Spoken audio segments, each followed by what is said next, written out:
Hi guys, I'm Keshav Malpani. Welcome back to 12 Minutes to CLAT. In this particular session, I'm going to be discussing 5 things that everybody must do in the last 5 months of your preparation in order to make sure that you get a really good rank in CLAT. बहुत बार हमने देखा है, I think a lot of you would agree with me as well, कि हमारा mock score stuck हो जाता है, वो इंक्रीज ही नहीं हो पाता है, and that is one of the major problems as to why we feel so low in the preparation. In this session, I will be giving you 5 things. अगर आप ये first month से ही करने लग जाओगे, and if you follow it for full 5 months, I am 100% sure that you will get a really good rank अगर आपको इसको religiously करते हो तो. Because ये हर साल की topper strategy रही है last के month में, that makes or breaks CLAT, right? So let's quickly start without wasting any time. First very important thing that all of you have to do is doing a lot of mock tests. अगर मैं आपको exact number बताऊं तो last 5 months में you should do 35 to 40 mock test at least, which is रफली 2 पर week. इतना आपको करना ही चाहिए, आगे जाकर इसको आप और बढ़ा सकते हो, बट 35 to 40 मॉक टेस्ट करोगे तो you will be able to resolve all the problems that you have, है ना. क्योंकि हम कई बार we keep making repeated mistakes, same sort of mistakes in the exam and particularly in mock test, जिस वजह से हमारा स्कोर बढ़ता नहीं है. So do this 35-40 mock test, अच्छे से करो इसको, एनालाइज करो properly and see where you are going wrong. आपको सेक्शंस एनालाइज करने पड़ेंगे कि भाई I am scoring very low in critical reasoning and I am scoring very low in the reading subjects, current affairs, math, जो भी आपका subject है उनको आप प्रॉपर्ली सॉर्ट तभी कर पाओगे when you solve a lot of mock test as well as sectional test in the subjects where you are very weak. Second very important thing that all of you have to do is doing maths very properly. मैं हर session में कभी भी अगर कुछ strategy की बात करता हूँ तो मैथ पे बहुत एम्फेसिस देता हूँ. अगर आपको ऐसा लगता है that your math has already been very weak, चाहे आप स्कूल में थे तो भी आपका अच्छा नहीं था, आपको ये समझना पड़ेगा कि this is 8th standard level maths. You are somebody who is in 12th standard right now, या फिर आपने हो सकता है 12th भी कर लिया हो, तो आपको 8th standard level maths करने में इतनी दिक्कत आएगी नहीं. वो इतनी ज्यादा इसलिए आती है because you don't practice it at all. हम लोग उसको प्रोक्रेस्टिनेट करते रहते हैं, करेंगे, फिर हम उसको एंड में करते हैं एंड तब तक हमें बहुत लेट हो जाता है because we have other things to do as well. कोई भी चीज लास्ट के 1 या 2 महीने के लिए नहीं छोड़नी है बिकॉज तब आपके पास बहुत कुछ करने के लिए होगा and you will get very confuse and you become very anxious कि प्रिपरेशन को आगे कैसे बढ़ाएं. देखो, मैथ्स या तो 10 मार्क्स का आएगा या 12 मार्क्स का आएगा. अगर आप ऐसा लगता है कि I can't score a full 10 और 12, ट्राई टू स्कोर 5 to 7 की रेंज में. मतलब आप एक सेट को अच्छे से कर सकते हो ना, तो भी आपको बहुत फायदा होगा rather than scoring a 0 or a 1 in this particular section, because ये सेक्शन एक्चुअली डिसाइड करता है कि आपका टॉप रैंक आएगा या नहीं आएगा. कोई भी ऐसा क्लैट टॉपर नहीं होता who is very weak at maths, who would not do maths at all and then would get a very good rank. तो प्लीज बिलीव मी, अगर आपको अभी भी लगता है आपका मैथ्स वीक है, you can start now also and do really well in this particular section. Third very important thing is current affairs. बहुत सारा होता है, वी ऑलवेज गेट कंफ्यूज कि हमें मॉक टेस्ट में भी ऐसे क्वेश्चन आ जाते हैं इतना ज्यादा करंट अफेयर्स पढ़ने के बाद भी, for which we have no answers, and it's very common, it's very usual. What you need to do is identify the right sources. जैसे हम लोग हमेशा 4 sources की बात करते हैं, which would be your classes, your mock tests, your class के जो major notes होते हैं ना, उसको अच्छे से पढ़ना है आपको. Current affair compendiums are very important because आप monthly current affair compendium से you can revise things very properly, है ना. तो अगर आपकी कंपेंडियम्स का बैकलॉग भी है, आप उसको धीरे धीरे करके लास्ट 5 मंथ्स में बहुत आराम से खत्म कर सकते हो और नए करंट अफेयर्स भी कर सकते हो. लेकिन आपको थोड़ा सा रेगुलर होना पड़ेगा विद करंट अफेयर्स का reading as well and marking it, revising it as well. ठीक है. उसके अलावा न्यूज़पेपर हमारा 4th सोर्स होता है, जिसमें आप अच्छे से अगर आप रोज पढ़ रहे हो तो रीडिंग इंप्रूव हो रहा है, वोकैबुलरी इंप्रूव हो रहा है. क्लैट में what we have seen in the last 5-6 years is they generally give topics in the exam जो ज्यादा न्यूज में चल रहे हैं. 1-2 टॉपिक्स इधर उधर से भी आएंगे, बट हमको एटलीस्ट वो सारे टॉपिक्स तो ठीक से आ जाए जो कि हमने एक्चुअली न्यूज़पेपर में इतने ज्यादा देखे हैं या फिर हमने क्लास में डिस्कस किए हैं. सबसे ज्यादा दुख तब होता है जब आपको पता है कि I read this particular topic but I did not revise it. तो 7 क्वेश्चन में से मुझे 4 आ गए, बट वो बाकी के 3 भी आने चाहिए थे because they were taught in class or I had read them in the compendium but I'm not able to remember them now in the exam. तो इसीलिए ऐसी सिचुएशन में ना आओ तो उसका एक अच्छे से रिवीजन प्लान बनाओ. मैंने कई सारे वीडियोस बना रखे हैं बैकलॉग्स को कवर करने के लिए. You can watch those videos and make a plan for yourself. That is very important. Fourth very important thing that a lot of you have to manage in these last months is time management. If you are particularly in your 12th standard, तो आपको ये लगेगा कि boards भी पास आ रहे हैं तो school के भी थोड़े से इंटेंस हो जाते हैं, एग्जाम्स वगैरह होने थोड़े ज्यादा जल्दी शुरू हो जाते हैं एंड ऑब्वियसली आपका क्लैट भी पास आ रहा है तो आपको क्लैट की प्रिपरेशन भी करनी है. तो आपको दोनों को कैसे मैनेज करना है, क्या आपको टाइम लगाना है, बट इसमें एक बहुत इंपॉर्टेंट एस्पेक्ट है कि आपको क्लैट को प्रायोरिटी देनी पड़ेगी। आप ऐसा नहीं कर सकते कि आपकी क्लैट सेकंड प्रायोरिटी है और आप बोर्ड्स में ज्यादा फोकस कर रहे हो इसलिए आपको क्लैट के लिए टाइम नहीं मिल पा रहा। आप ये समझ के चलो कि इस बार क्लैट और भी ज्यादा जल्दी होने के चांसेस है। 30th November is what I feel is CLAT is going to happen this time. तो आपके पास पूरा दिसंबर, पूरा जनवरी और पूरा फरवरी 3 महीने होंगे सिर्फ बोर्ड्स की प्रिपरेशन करने के लिए विद योर क्लैट रिजल्ट।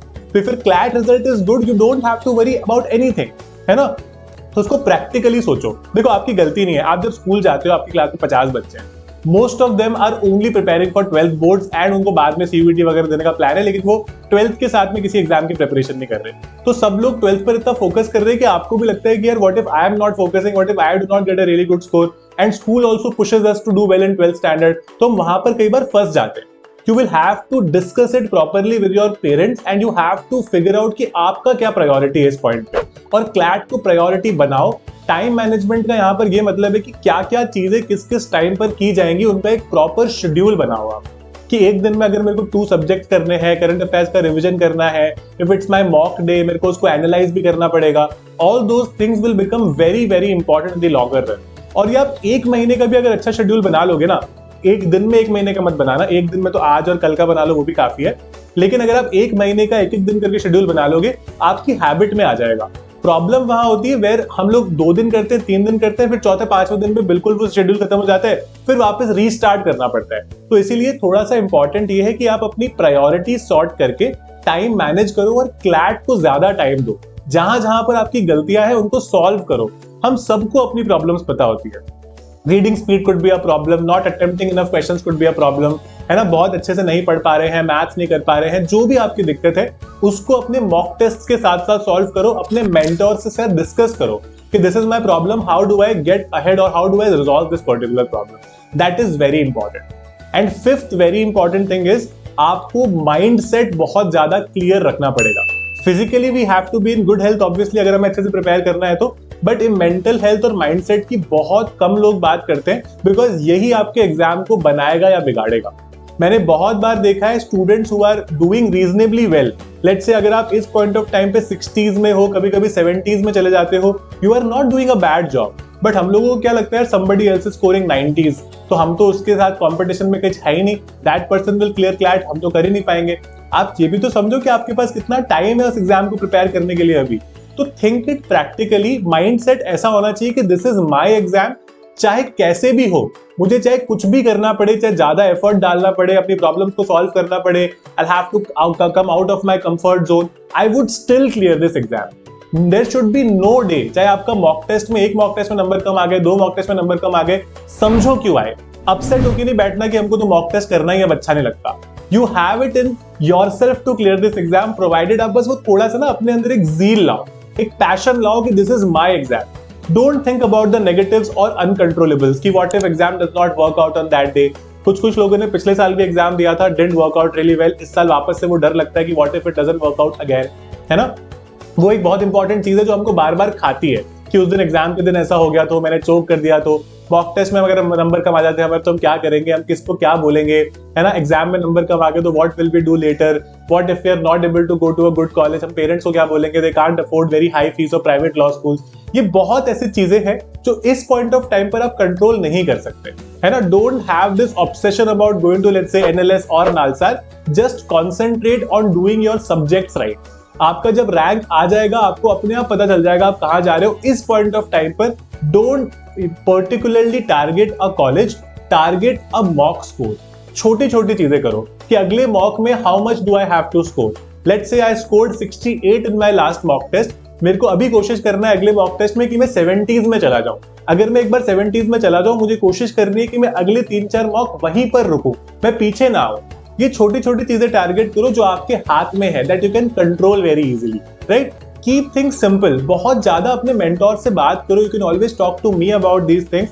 कोई भी अगर आपको इस तरह की प्रॉब्लम है, mention that in the comment box, I will be happy to take it from there and answer it for you as well, है ना। प्रेपरेशन को जितना सिंप्लीफाइड रखोगे, जितना ओवर कॉम्प्लिकेट नहीं करोगे, उतना इजी रहेगा। और ये तभी होता है जब ये 5 पॉइंट्स को आप साथ में लेकर चलोगे, हर रोज करोगे। इसका आप एक चार्ट बना सकते हो, अपने रूम में चिपका सकते हो, कहीं भी लिख सकते हो, जिसको आप रोज देखो और इन चीजों को बिल्कुल भी इग्नोर मत करो।